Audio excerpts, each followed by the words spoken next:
Muchas gracias por estar con nosotros. Vamos a dar inicio a esta conversación en el marco de esta convención de la CONADIAC 2022. Qué bueno que nos acompañan. El resto de las personas allá afuera del auditorio les invitamos a pasar. Vamos a comenzar con esta conversación y me voy a permitir presentar a quienes nos acompañan en este panel en esta tarde.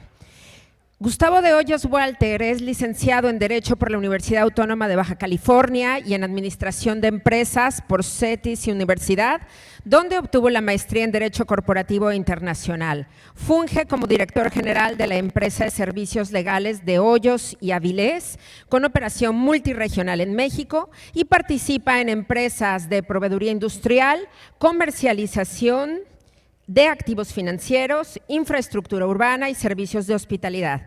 Fundó y actualmente preside los consejos de Alternativas por México y el Consejo Nacional de Litigio Estratégico AC. Ha sido consejero en los consejos de administración de diferentes entidades como el Infonavit, Banco Mext, CONACYT, CONALEP e Infonacot. Fue presidente nacional de la Confederación Patronal de la República Mexicana de 2016 a 2020. En la concertación del TEMEC fue uno de los principales promotores del capítulo anticorrupción.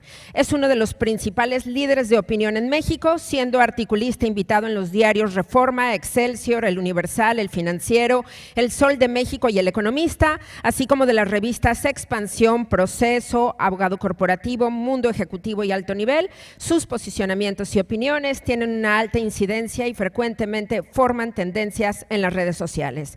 Gustavo de Hoyos Walter con nosotros. Bienvenido, muchas gracias por estar aquí el día de hoy.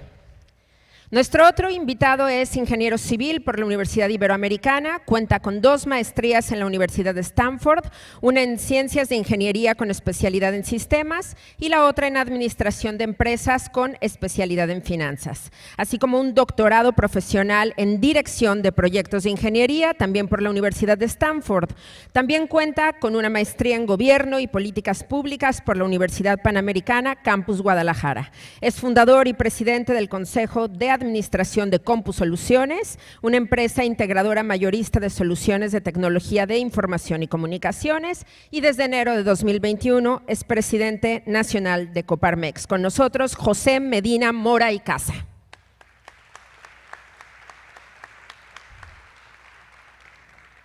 Muchas gracias por estar con nosotros el día de hoy.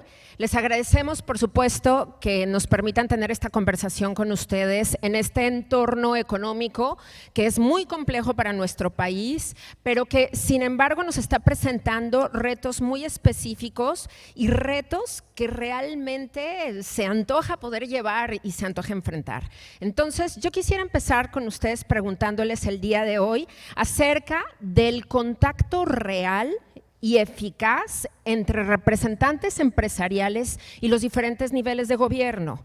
¿Cómo tendría que ocurrir para que se dé de una manera todavía más eficaz y sobre todo que esté rindiendo frutos para toda la ciudadanía que está organizada y que está pulsando por determinadas metas? Si nos lo permiten, comenzamos. Gustavo, contigo.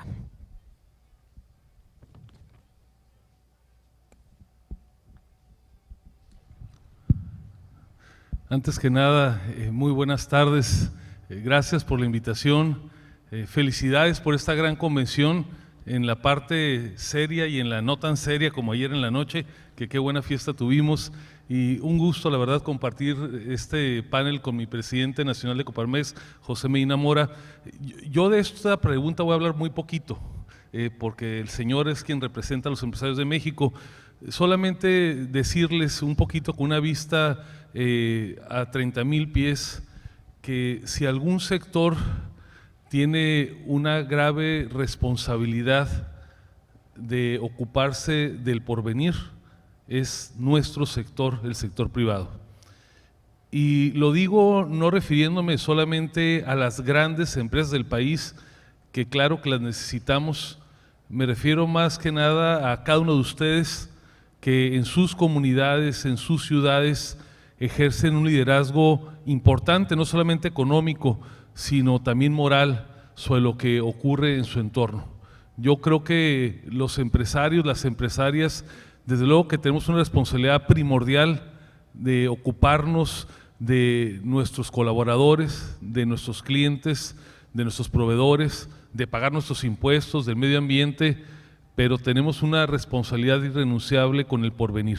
Y por eso creo que la relación que tenemos que tener, incluido con los gobiernos, a veces son más amigables, a veces no tanto, es algo que no podemos dejar de lado, porque más allá de si nos interesa o no los temas públicos, más allá de si nos gusta o no la política, lo cierto es que lo que pasa en la vida pública, lo que pasa en la política, queramos o no, sí nos incide. De tal manera que yo felicito que en una organización como esta, que reúne a profesionales del área del acero, se interesen y estén cada vez más ocupados, sí, de los temas de su gremio, desde luego es la razón de que exista la asociación, pero también que cada vez más levantemos la mirada y nos ocupemos de todo lo que pasa en el entorno, porque se los digo, y con eso termino, con absoluta convicción, de poco nos sirve tener una cadena de valor bien cuidada, de poco nos sirve tener una industria muy competitiva, de poco nos sirve perfeccionar cada aspecto de la empresa si no nos ocupamos del entorno. A final de cuentas, nuestras empresas, su industria, no vive, no coexiste de manera aislada, sino que forma parte de una gran cadena, y por eso es que nos toca, por conveniencia, pero además por un imperativo ético, ocuparnos del porvenir. Muchas gracias. Muchas gracias. Presidente, yo me voy a permitir entonces, ya con este contexto, afinar un poquito más la pregunta para poderte escuchar. ¿Cuáles son las líneas en donde tenemos que trabajar de manera más intensa la iniciativa privada y los diferentes niveles de gobierno? Pensemos en presupuestos, por supuesto en reformas legislativas, desde tu perspectiva, por favor. Sí. Muchas gracias por la invitación, estar el día de hoy con ustedes. Además, no estar con mi amigo Gustavo de Hoyos, que además me tocó caminar con él durante su presidencia nacional de Coparmex, aprender mucho y ahora pues seguir con esa estafeta. En Coparmex hemos definido que somos altamente políticos, pero totalmente apartidistas. Esto quiere decir que no estamos a favor de ningún partido político, ningún candidato, pero tampoco en contra de ningún partido político y ningún candidato. Esto nos permite el diálogo con todos. Esto no quiere decir que estemos de acuerdo, o sea, finalmente tenemos puntos de vista muy diferentes, pero el diálogo es importante, y a partir de tender estos puentes de diálogo es que se puede lograr llegar a acuerdos. Cito uno nada más por poner el ejemplo. A lo mejor recordarán ustedes que desde el Ejecutivo se planteaba el poner un control de precios en algunos productos para que no siguiera subiendo la inflación. Los empresarios sabemos que los controles de precio pues lo que hacen es alterar los mercados, y que finalmente quienes pagan los platos rotos son los de abajo. Y entonces en este diálogo con, en este caso, el Ejecutivo Federal, pues le dijimos que era una mala idea el control de precios, y que por qué no mejor hacíamos un acuerdo de unidad entre el sector empresarial y el gobierno para que cada quien hiciera su parte y con eso se controlara un poco la inflación. Para nuestra sorpresa, la propuesta fue bien recibida, así se anunció. Recordarán un acuerdo de unidad entre el gobierno y el sector empresarial, en donde las empresas productoras y distribuidoras de estos 24 productos de manera voluntaria aceptaban no subir todo el aumento de costos a los precios. Y claro, el gobierno pone una parte muy importante, que es el subsidio a las gasolinas, otros subsidios a las tarifas eléctricas, a las casetas de Capufe, etcétera. Pero llevamos 8 meses en donde monitoreamos cada 15 días cómo va subiendo, bajando los precios de estos 24 productos. Empieza a bajar la inflación, todavía está muy alta, 8.14, pero ya había llegado a 8.7, bajó 8.4, estamos en 8.14. A partir del diálogo, aunque tengamos perspectivas diferentes, ¿cómo se puede construir? Y desde luego también con las autoridades estatales y las autoridades municipales.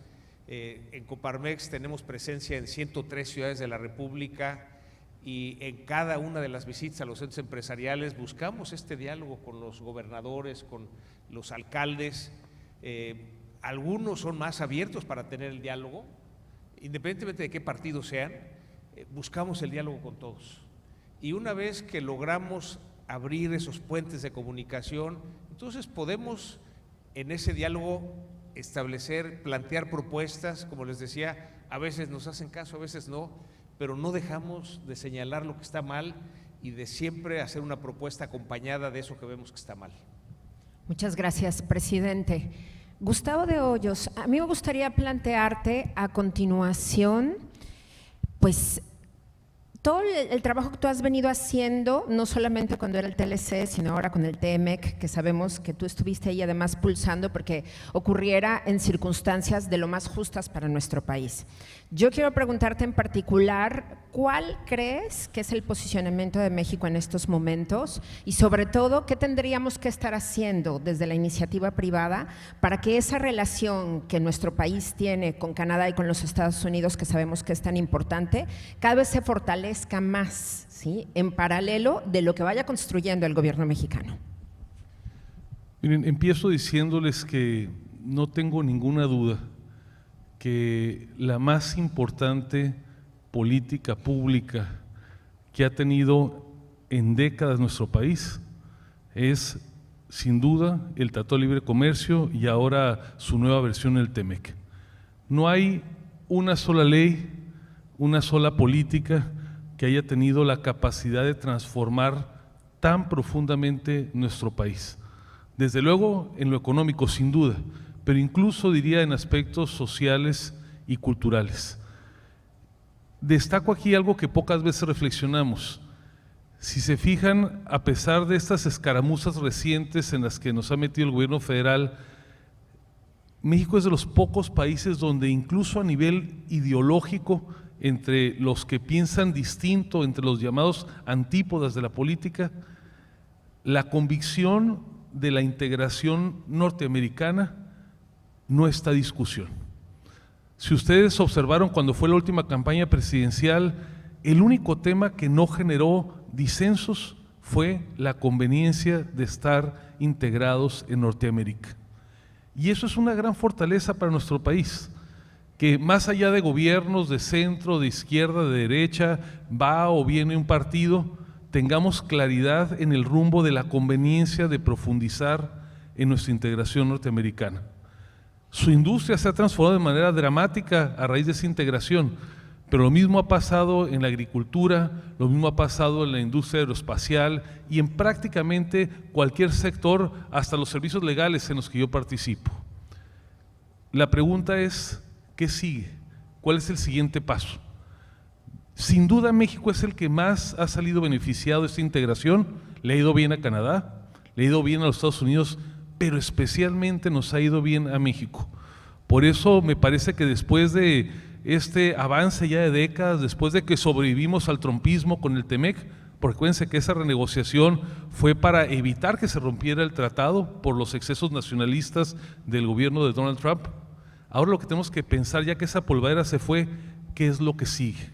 Y yo creo que tenemos que empezar a pensar como en su momento pasó en Europa, si no tenemos que pensar en una unión monetaria, si no tenemos que empezar a pensar en un tratado que nos dé mucha más apertura en el ámbito migratorio, si no tenemos que incluso pensar en una integración en materia de seguridad, rompiendo tabús de hace muchos años. La nueva etapa de la integración norteamericana tiene que ir mucho más allá de lo mucho que ya hemos conseguido. Bien, muchísimas gracias, Gustavo. José Medina, el presupuesto 2023. Hay muchas personas y sobre todo en el empresariado se comparte este temor a la deuda, ¿sí?, sobre todo por los números y las cifras que nos ofrecieron recientemente. Entonces, también tu perspectiva de esta situación y sobre todo, ¿en qué tendría que estarse reenfocando, ¿no?, el esfuerzo económico de este país para el próximo año? Sí. Hay varios temas del presupuesto que preocupan. Primero, cuando la Secretaría de Hacienda hace un supuesto de crecimiento del 3% para el año 2023 y que sabemos que los expertos hablan de 1.2, 1.4, ahora se habla un poquito más de crecimiento, quiere decir que aún los más optimistas no llegan a ese 3% que plantea Hacienda. Hacienda también dice que Pemex va a producir 1.825.000 barriles diarios, cuando el promedio este año ha sido 1.650.000 barriles diarios. O sea, no se va a tener esa producción. Adicionalmente, la proyección de inflación ni siquiera coincide con la que pronostica Banco de México. Quiere decir que los supuestos de los ingresos no se van a dar. Eso traerá como consecuencia que van a tener que hacer recortes. Nos parece que las prioridades del país debieran ser seguridad, educación y salud. Y cuando vemos el presupuesto asignado, por ejemplo, seguridad, tiene un incremento importante para la Secretaría de la Defensa Nacional, pero no para la seguridad pública.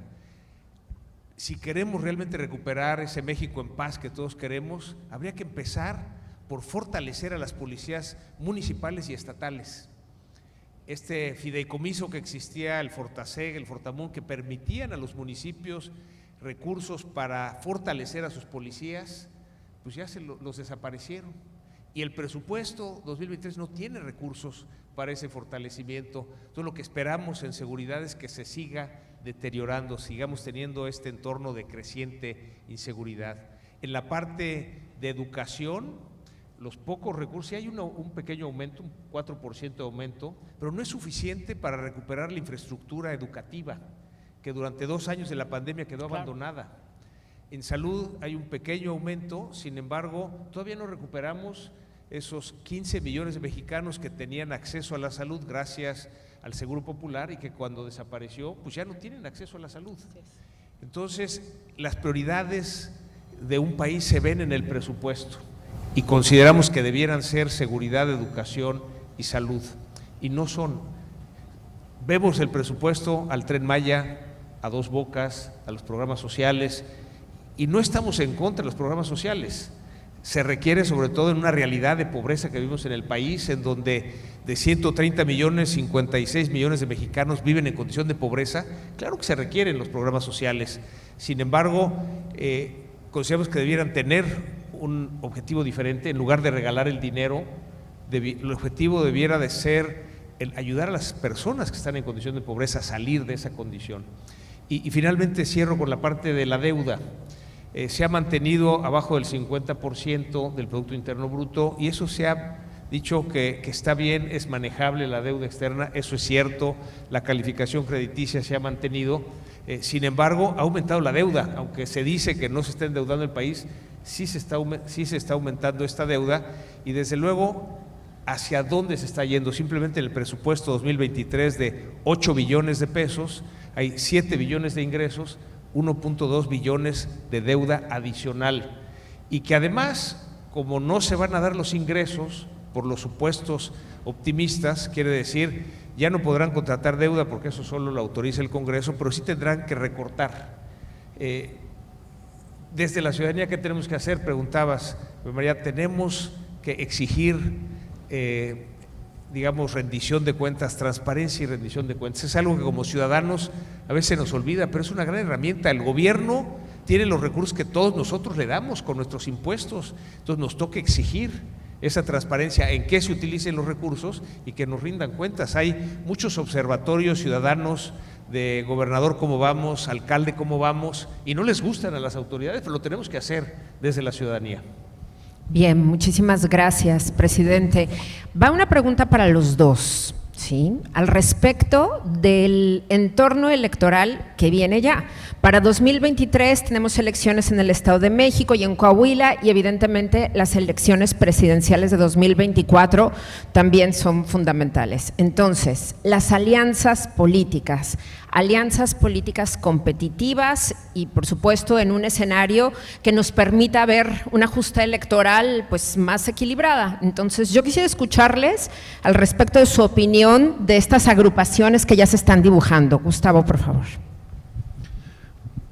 Yo ya no soy presidente de Coparmex, así es que yo sí puedo ir un poquito más allá de lo que va a decir mi presidente. No lo podría haber dicho antes. Miren, yo estoy metido de fondo, comprometido al 100% en lograr la alternancia en 2024. Lo digo categóricamente. La mía no es una posición imparcial, es absolutamente interesada. Interesada en que México cambie para mejorar. No se trata de desear que desaparezca Morena, para nada. Esas obsesiones solamente están en alguien que habla todas las mañanas de Palacio.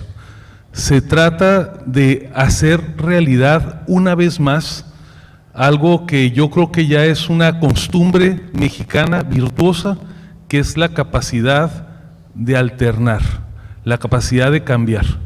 Si yo les preguntara a ustedes cuántas veces han cambiado de equipo favorito de fútbol de 2000 para acá, hiciera aquí un censo, apuesto que la mayoría no ha cambiado, o si acaso cambió alguna vez. Pero si les pregunto cuántas veces han cambiado de opinión al elegir presidente de 2000 para acá, estoy seguro de que varios votaron en 2000 para que llegase el PAN después de 80 o más años del PRI. Estoy seguro que varios no estuvieron conformes y a lo mejor votaron por López Obrador o otros votaron por Felipe Calderón. Y si les preguntara, estoy seguro que 6 años después muchos dijeron no nos cumplió y votaron por Enrique Peña Nieto. Y llegó 2018 y dijeron tampoco nos cumplió y probablemente muchos votaron por el presidente López Obrador. La virtud de la vida democrática de México es la capacidad para cambiar. Y yo estoy convencido que a este país en el 2024 le conviene cambiar. Necesitamos pasar un mal rato como el que estamos experimentando con el peor gobierno en el peor momento, pero ya estuvo de sufrirle, ¿no? Salvo que sea masoquismo. Sí podemos, o sea, la lección ya la aprendimos que nos tenemos que ocupar de los problemas de desigualdad, de los problemas de pobreza, de los problemas de inseguridad y de los problemas de corrupción. El diagnóstico creo que lo aprendimos todos, pero coincidirán conmigo que la persona a la que la mayoría le dio la confianza no cumplió con la expectativa en ninguno de estos 4 rubros.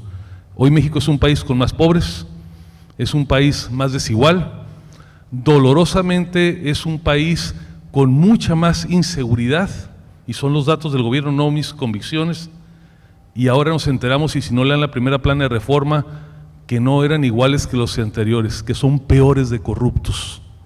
Así es que después de habernos equivocado en el no hacer, y después de equivocarnos en la confianza en quién lo haría, ahora tenemos que rectificar y ahora sí enfocarnos a un México ganador.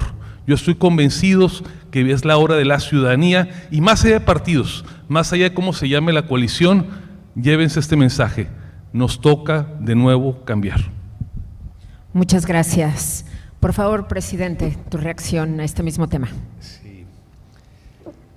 Para que avance la democracia tiene que haber alternancias y hemos visto en el país a partir de la ciudadanización del IFE, el Instituto Federal Electoral, ahora INE, hemos tenido en el país 3 distintos partidos políticos que han ganado la presidencia de la República y que estas transiciones se han dado en paz. Es algo que queremos conservar. Si queremos que la democracia siga avanzando, tenemos que defender, en este caso, para defender la democracia tenemos que defender al INE.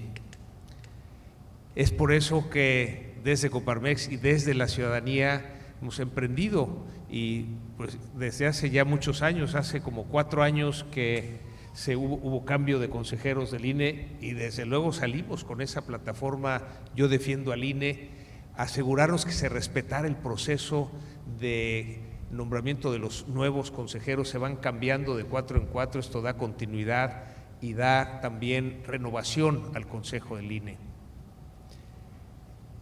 La democracia requiere también participación ciudadana y ahí es donde quiero dejar el mensaje. Lo que nos propusimos como Coparmex es que en las elecciones del año pasado, las elecciones intermedias, es difícil que se logre un 50% de participación ciudadana. Se logró 52.6 y pudimos haber dicho cumplido, pero hicimos un análisis de cómo había estado esa participación para salirnos de los promedios.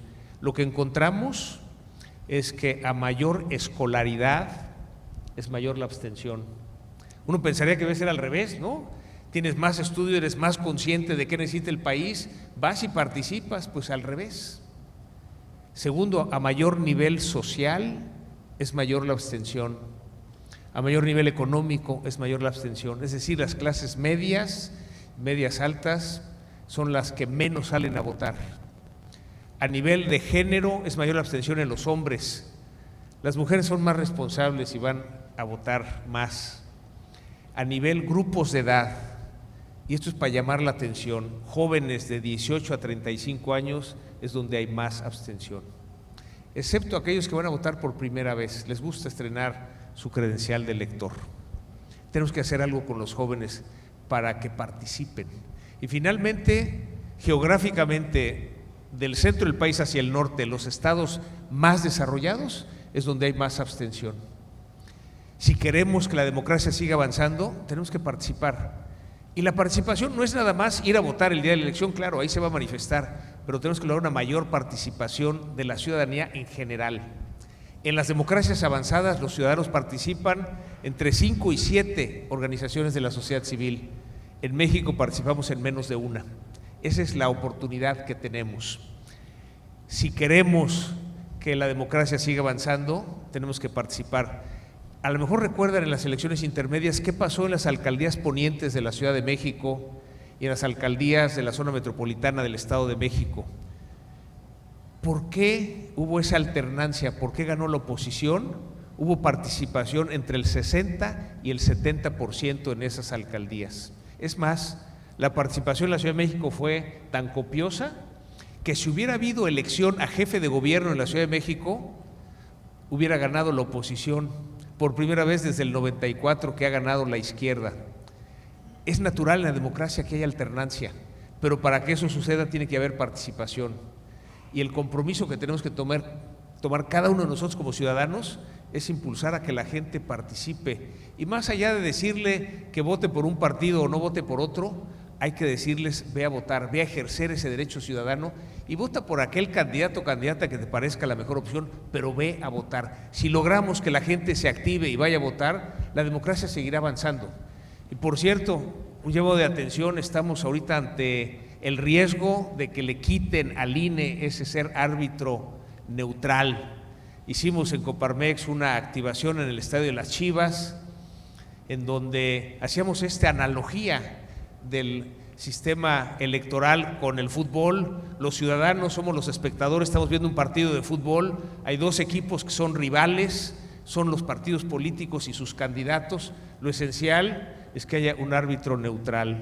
En el momento en que ese árbitro sea parte de uno de los dos equipos de fútbol, pues pierde la neutralidad. ¿Qué pasaría ahorita en el Mundial si el árbitro, en lugar de ser neutral, pues fuera elegido como parte de uno de los equipos de fútbol? Pierde la neutralidad. Tenemos que defender al INE y desde luego estamos convocando a la ciudadanía para dialogar con los diputados y convencerlos de que no es momento de cambiar la ley electoral. Cuando algo funciona no hay que cambiarlo. Ya habrá tiempo más adelante de discutirlo, pero ni ahora ni más adelante debemos perder la neutralidad del árbitro electoral, que es el Instituto Nacional Electoral, y por eso dijimos desde hace 4 años, Gustavo, recordarás que fuimos a la Cámara de Diputados a decirles, yo defiendo al INE, que se respete el proceso de cómo se elijan a los consejeros. Lo tendremos nuevamente el 23 y tenemos que lograr que se respete ese proceso. Bien, ahora justamente quiero preguntarles del perfil de quienes vamos a elegir en 2024, ¿no? Del perfil de quienes están levantando la mano ya de manera muy clara para la presidencia de la República en 2024, insisto, y por el otro lado, ¿cuál es el perfil que tendría que surgir para competirles? Por favor, Gustavo. A ver, no voy a hacerle competencia aquí a Luis Espota en su célebre novela de Retrato Hablado, pero por un lado tenemos personas que desde el oficialismo están compitiendo con el único propósito de agradar al gran elector, diríamos una versión 2.0 del creíamos abandonado dedazo, y que ahora infortunadamente ha resurgido en el oficialismo o en Morena, para decirlo con toda claridad. No hago mayor comentario más que decirles que de todos no se hace uno, o de todos y todas no se hace una o uno, y lamento profundamente que la violación sistemática de la ley y el uso de recursos públicos esté siendo la divisa que impere en ese proceso dentro del oficialismo. Del lado de quienes pensamos distinto, tenemos un gran desafío. Primero tenemos que lograr la unidad. No en vano el movimiento que hace unos días anunciamos se llama Unidos, o Unidas o Unides, como cada quien lo quiere decir. El reto fundamental de quienes no estamos alineados en el oficialismo es lograr unidad en lo esencial. Primero, en definir el rumbo del país que queremos, es decir, la visión alternativa. Segundo, organizar lo que será el primer gobierno federal de coalición de la historia del país. Hemos tenido coaliciones electorales, pero México todavía en siglo XXI no tiene un solo gobierno de coalición. Y tercero, tenemos que definir quién encabece una candidatura presidencial que evidentemente tiene que tener la capacidad de congregar la confianza de quien lo postulen, pero sobre todo de poder lograr la confianza de cada uno de nosotros. Yo sostengo que es la hora de la ciudadanía. Creo que queremos ver a uno de nosotros en esa responsabilidad, y el desafío es que logremos en un proceso de selección que no será sencillo. Hay que poner de acuerdo a 4 estructuras partidarias, hacerlo de una manera ordenada, en un proceso que priorice la unidad, que legitime la decisión y que al final pueda ser lo que encabece lo que estoy seguro va a ser la propuesta que nos llevará a la alternancia en 2024. Muchas gracias. Ahora sí, ya lo tengo. Muchas gracias. Bien, ese perfil, ¿qué características debe tener? Porque me parece que es uno de los grandes dilemas más bien preelectorales que estamos viviendo en este país en estos instantes, presidente. Sí.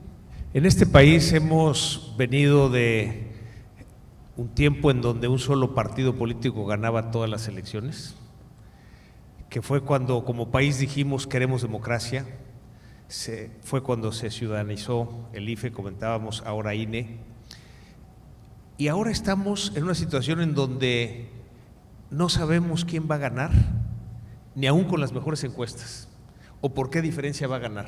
Entonces lo más importante es, no hay nada definido, y un poco en la evolución de la democracia, cada vez es menos el voto por un partido y cada vez es más el voto por una persona, independientemente de qué partido lo postule. Los partidos políticos son plataformas de participación. Por ejemplo, tenemos en el estado de Jalisco, en donde yo vivo, bueno, los fines de semana, el gobierno estatal es de Movimiento Ciudadano. Una situación interesante porque el gobernador que ganó por Movimiento Ciudadano, Enrique Alfaro, no pertenece al partido. El presidente municipal de Guadalajara, Pablo Lemus, que ganó por Movimiento Ciudadano, no pertenece al partido. El presidente municipal de Zapopan, Juan José Frangé, que ganó por Movimiento Ciudadano, no pertenece al partido. Tenemos 4 empresarios que decidieron participar directamente en política, que hoy son diputados federales. Los 4 por Movimiento Ciudadano, ninguno pertenece al partido Movimiento Ciudadano. Es decir, cada vez más los partidos políticos son plataformas de participación y depende en dónde quiera uno participar es con qué plataforma. Habrá este voto de la ciudadanía que tenemos que lograr que sea muy copioso, que mucha gente vaya a participar, y habrá candidatos. Es un tema que atrae mucho, falta mucho tiempo. Simplemente comentábamos, María, de la elección en el Estado de México, todavía no hay candidatos, serán hasta enero los candidatos oficiales, o sea, y eso es en el 23, para el 24 falta mucho.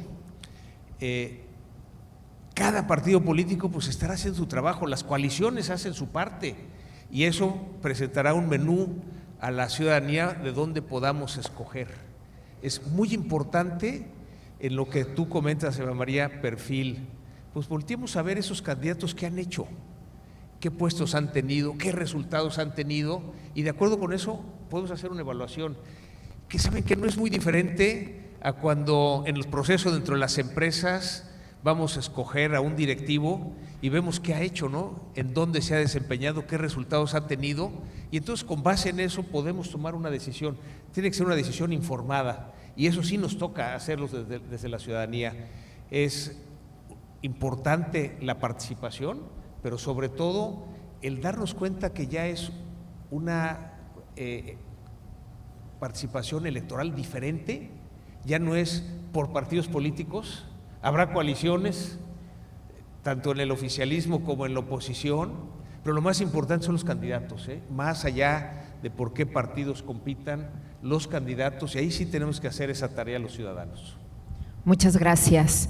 Gustavo de Hoyos, la salida de Tatiana Cloutier de la Secretaría de Economía, tu interpretación. Voy a dejar un comentario muy breve porque yo ya no era presidente de la Coparmex cuando ella fue designada secretaria de Economía. Mi presidente tuvo un trato amplio con ella y seguramente tendrá una mejor opinión. Yo simplemente diría que el presidente es evidente que no paga talento, paga incondicionalidad. Y pienso, aunque no lo puedo asegurar, que la salida de ella y de otros muchos, piensen en los cambios que ha habido en la Secretaría de Economía, los que ha habido en la Secretaría de Hacienda, probablemente los pocos buenos que tenía, incluido Alfonso Romo y otros más, ya no están. Los pocos buenos que había ya no están. A mí me parece que el gobierno que llegue en 2024 tiene que ser mucho más plural, pero además tiene que estar compuesto por las mejores mujeres y los hombres, no por incondicionalidad, sino por aptitud y por capacidad. Tenemos que dar ese salto cuántico como país, porque mientras tengamos personas de la incapacidad, ya no digo nulidad ética de un López-Gatell, mientras esas sean las personas que se encargan de los grandes desafíos del país, queridos amigos, la oportunidad de ser un país ganador, la oportunidad que tenemos de construir un país que brinde a todos oportunidades de prosperidad, la estamos posponiendo por años o incluso por décadas. Más allá de partidos y coincidiendo con José Medina Mora, por eso tenemos que lograr una alternancia y por eso tenemos que construir un verdadero gobierno de coalición.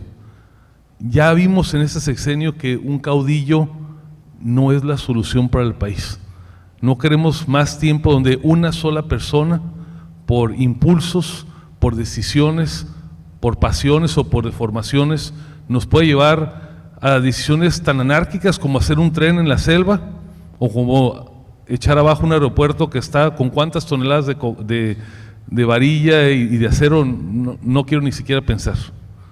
Necesitamos, insisto, dar el paso a un gobierno que tenga personas más capaces, se llamen Cloutier o se llamen como deban de llamarse, pero que se privilegie no la incondicionalidad, sino la aptitud.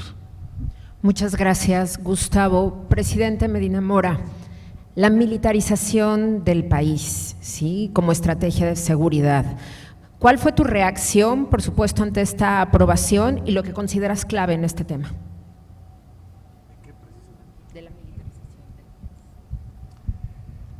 La militarización no es la solución a la seguridad del país, ni tampoco el militarismo la solución a la economía del país. La Constitución le da al Estado 3 actividades monopólicas, que son el uso de la fuerza física, el establecer las leyes y el cobrar los impuestos. Cuando el Estado da un paso atrás y no ejerce esas 3 funciones, hay otras organizaciones que cubren el territorio y que precisamente hacen uso de la fuerza pública, imponen sus leyes y cobran el derecho de piso. La respuesta a la seguridad es que tenemos que fortalecerla empezando desde el municipio, con la Policía Municipal y la Policía Estatal, y desde luego coordinados con la Guardia Nacional, que es como ahora se llama lo que fue la Policía Federal. Pero también tenemos que participar desde la ciudadanía. Las regiones en donde hay buenas experiencias de seguridad, hay participación de observatorios ciudadanos de seguridad. Y es algo que, independientemente que le toque a la autoridad y se lo tenemos que exigir, también tenemos que participar. Y hay buenas experiencias en ese sentido. Hace algunos años, recordarán, en Monterrey hubo una crisis de seguridad de unos 12 años, se hizo el Centro de Integración Ciudadana. Hoy es una aplicación en un celular en donde el ciudadano puede denunciar cuando hay un delito y esto le llega la información a las autoridades. Hemos llevado esta aplicación el año pasado a 5 ciudades de la República, este año a otras 5, de tal manera que desde la ciudadanía tengamos esta herramienta para hacer la denuncia. Entonces, la militarización no es la solución a la seguridad.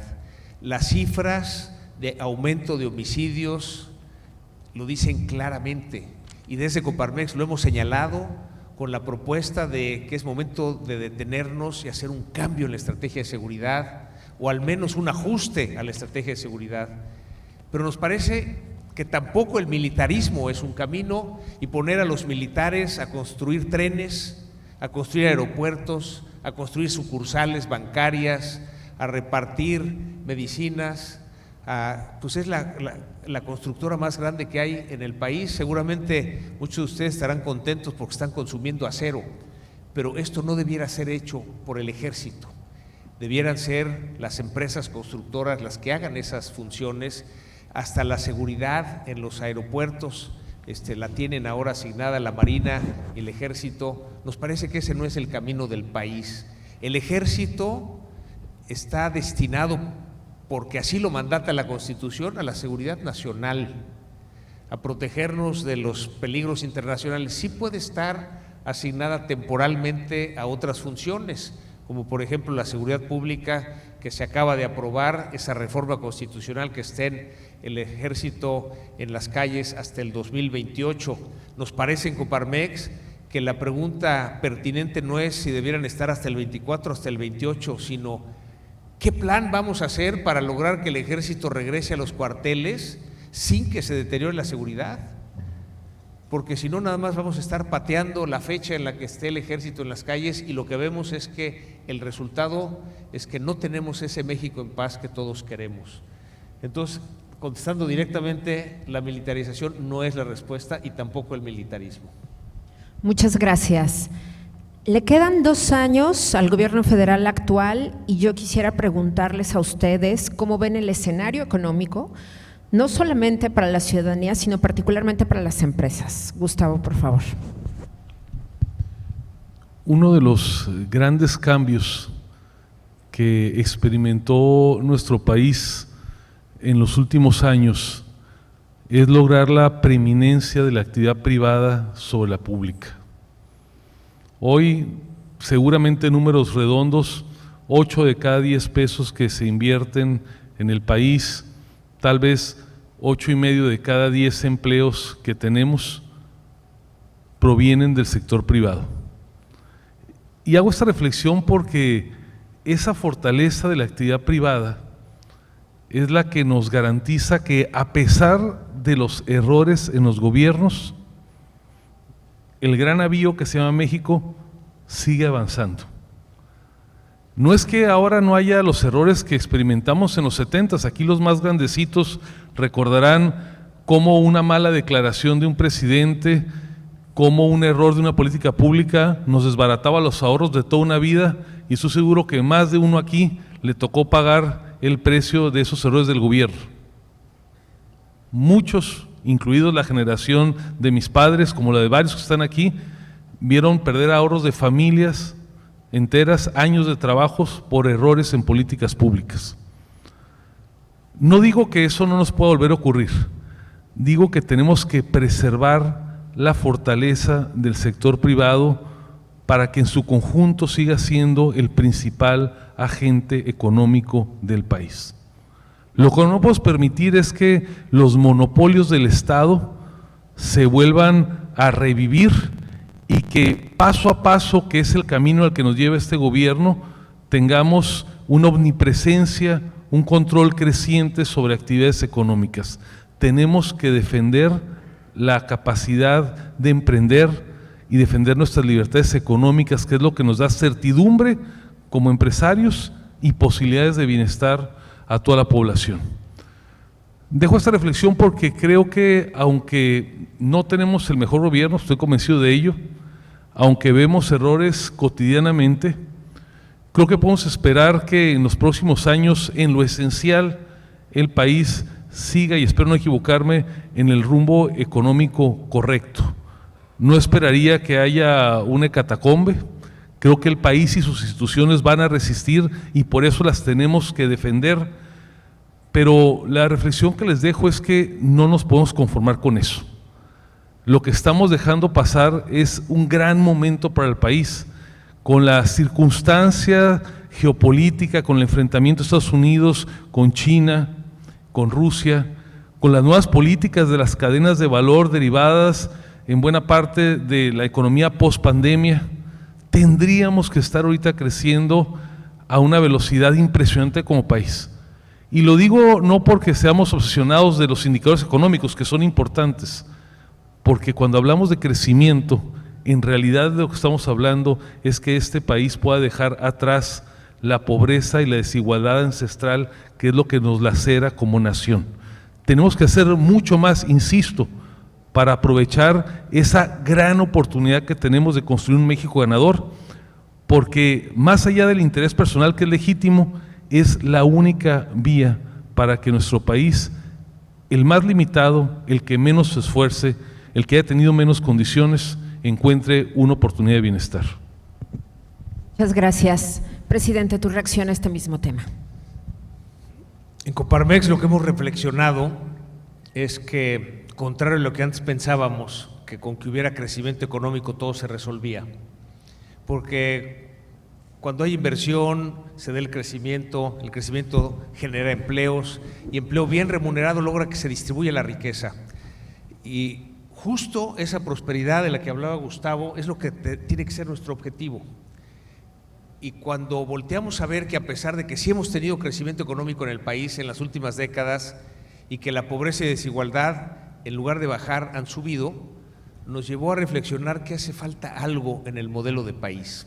Entonces, le pedimos a un grupo de consejeros de Coparmex de muchos años que se metieran a estudiar modelos de países exitosos como la economía social de mercado alemán, como el capitalismo social o el capitalismo consciente. Y la propuesta es un modelo de desarrollo inclusivo, que básicamente consiste en que, si bien es cierto que el desarrollo económico es necesario, no es suficiente, tiene que ir de la mano del desarrollo social, que nadie se quede afuera. La realidad de nuestro país, de 130 millones de mexicanos, 56 millones de mexicanos están en condición de pobreza, de los cuales 11 millones están en pobreza extrema, no tienen para comer todos los días. Desarrollo económico con desarrollo social, pero también con desarrollo sustentable, es decir, que no utilicemos más recursos de los que el planeta puede regenerar. Tenemos que transformar el sector productivo de un modelo lineal, de diseño de productos, producción masiva, consumo masivo, desecho masivo, a una economía circular, en donde desde el diseño, la producción y el consumo esté integrado cómo se va a reciclar. Ahorita recuerdo, estuve en una graduación en una universidad en los Estados Unidos y había una muchacha de China que se estaba graduando. Su tesis doctoral era: nada es basura hasta que no me demuestren lo contrario.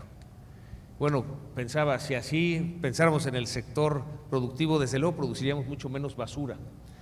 Pero hay mucho de lo que podemos hacer por este modelo de país, y esto no está pensado para los próximos 2 años, sino para las próximas 2 décadas. Y claro que tiene un aterrizaje en el 24, pero está pensado modelo de país de largo plazo, en donde la empresa, cada una de nuestras empresas tiene la posibilidad de hacer un cambio, es decir, la empresa como vehículo del cambio. Y pongo nada más un ejemplo: la pobreza educativa. Lo que nos dice Coneval es que los trabajadores que dejaron la educación formal para incorporarse a la vida laboral, les va a llevar 3 generaciones salir de la pobreza educativa. Es decir, que ni ellos ni sus hijos tendrán acceso a la educación formal, serán sus nietos. La política pública del gobierno federal, el Instituto de Educación para Adultos, tiene una buena plataforma, pero sus centros comunitarios tienen computadoras de hace 9 años y no tienen presupuesto para cambiarlas, y les bajaron el presupuesto de los instructores. Si nos quedamos de brazos cruzados diciendo eso le toca al gobierno, lo va a resolver el gobierno en 3 generaciones. Y de ahí la invitación a cada empresa a que acompañemos a nuestros trabajadores, a que mientras trabajan con nosotros completen la educación formal, entonces puedan salir de la pobreza educativa en una generación. Y podemos poner ejemplos como este en pobreza de salud, en pobreza patrimonial, en pobreza financiera, que ayudarían desde la empresa, que tiene la ventaja de que no importa lo que haga o deje de hacer el gobierno, desde la empresa podemos hacer esta transformación, este cambio que necesita el país, y esa es la invitación que hacemos. Muchas gracias. ¿Qué tenemos que hacer como país, dado que además las mexicanas y los mexicanos somos tremendamente creativos? Entonces, la innovación es fundamental hoy día para el avance, para la evolución de las economías. ¿Cómo poder participar justamente en ello sin depender de lo que haga o no el gobierno? Por supuesto que ellos son quienes tienen la sartén por el mango, pero desde la iniciativa privada, desde la ciudadanía misma, desde las universidades, ¿qué hacer para poder crecer en esta materia? A ver, la mejor apuesta que puede hacer nuestro país, no lo duden, es por la educación. Si algo hay que poner por delante, cualquier cosa, siempre, pero más hoy, es la educación. Cada vez más la economía en el mundo se va a dividir en razón de los países donde hay alto valor agregado y donde hay actividades residuales o inerciales. La diferencia cada vez va a ser menos los recursos naturales, cada vez va a ser menos el tamaño de la población, cada vez va a ser menos la ubicación geográfica. ¿Dónde va a ser la creación de valor? Donde haya innovación, donde esté el conocimiento, donde se haga la diferencia. Y queridos amigos y amigas, si no le apostamos a la educación, podemos tener las mejores carreteras que las necesitamos, podemos tener los mejores puertos que nos urgen, podemos tener incluso aeropuertos, toda la infraestructura que es indispensable, es un prerequisito, pero no servirá lo suficiente para poder generar este valor agregado. Y ahí están las oportunidades de futuro para los jóvenes, ahí están los empleos bien remunerados, ahí están, en pocas palabras, las oportunidades de prosperidad. Y ahí tenemos que ir por un binomio. No se trata de solamente apostarle a la educación privada, que es indispensable. Tenemos que lograr que en cualquier lugar del país la persona menos favorecida, pero que se quiere superar, encuentre educación de calidad. Ese, al final de caminos, es la única vía para que tengamos capilaridad social, para que la pobreza no sea hereditaria, para que la desigualdad regional no quede para siempre. Tenemos que apostarle con todo a la educación. Y ahí lamento decirles que el abandono es criminal. Ese gobierno empezó practicándole eutanasia, porque así la debo de calificar, a uno de los grandes logros que desde la sociedad civil se construyó paso a paso, que fue el Instituto Nacional de Evaluación Educativa. Una larga lucha que se dio en la Coparmex y en otras instancias de la sociedad civil para que pudiéramos evaluar la calidad de la educación salón por salón desde la educación primaria. Fue el primer decreto de este gobierno desaparecer el Instituto de Evaluación Educativa. Ayer en una plática que daba, estaban unas chicas que están terminando sus programas educativos en una universidad del bienestar, de estas que ha puesto este gobierno, y lo digo con profundo pesar. Es increíble la estafa de futuro que le están haciendo a cientos de jóvenes. Ahí, para mí, esa es la puerta. Se requiere, desde luego, Estado de Derecho, se requiere revivir el INADEM, ProMéxico, muchas cosas para que el país tenga futuro. Pero si en algo, insisto, tenemos que enfocarnos, es mejorar nuestra educación. Muchas gracias. Presidente, los otros cambios estructurales urgentes que necesita este país y en los que nos tenemos que enfocar. Yo coincido que es la educación y doy 2 cifras para reforzar lo que ahorita comentó Gustavo. Nos dice la OCDE que antes de la pandemia tenemos 2 años de rezago en la calidad de la educación. Quiere decir que un niño o una niña de sexto de primaria en México sabe lo que un niño o una niña de cuarto de primaria en promedio de los países de la OCDE antes de la pandemia. ¿Cuál será la calidad de educación ahora, después del abandono que ha habido? No lo sabemos, pero lo que sí sabemos es que en el regreso a clases presenciales, 1,5 millones de estudiantes no regresaron a las aulas. Y esto es algo que no vamos a ver el próximo mes o el próximo año, sino las próximas décadas. Por eso es importante esta apuesta, y ahí coincidimos que tenemos que seguirle apostando a la educación. Los países más desarrollados le han apostado a la educación.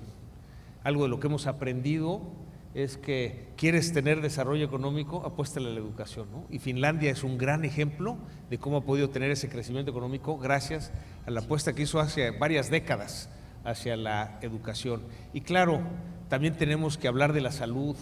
Es necesario tener servicios de salud para todos, sobre todo después de, como comentábamos, la cancelación del Seguro Popular que dejó a 15 millones de mexicanos sin protección. Claro que también tenemos que tener la seguridad mínima, el que podamos transitar libremente por el país sin ser víctimas de un delito, que las mercancías lleguen a los clientes, digamos, sí son prioridades del país, pero así como lo preguntas, la prioridad tiene que ser la educación. Ese es a lo que le tenemos que apostar. Sin duda. Pues les agradecemos muchísimo que hayan estado con nosotros en esta conversación importante que queríamos tener con ustedes en el marco de la CONADIAC 2022, así que por favor les pido un fuerte aplauso para estas 2 figuras morales, políticas, económicas para nuestro país que han venido a acompañarnos en esta nuestra convención. Muchísimas gracias. Gracias de verdad. Qué bueno que pudimos tenerles acá. Nosotros seguimos con la asamblea, así que les pedimos que no se vayan. En unos instantes más volvemos para este acto protocolar tan importante de nuestra convención. Muchísimas gracias. Gracias a ambos.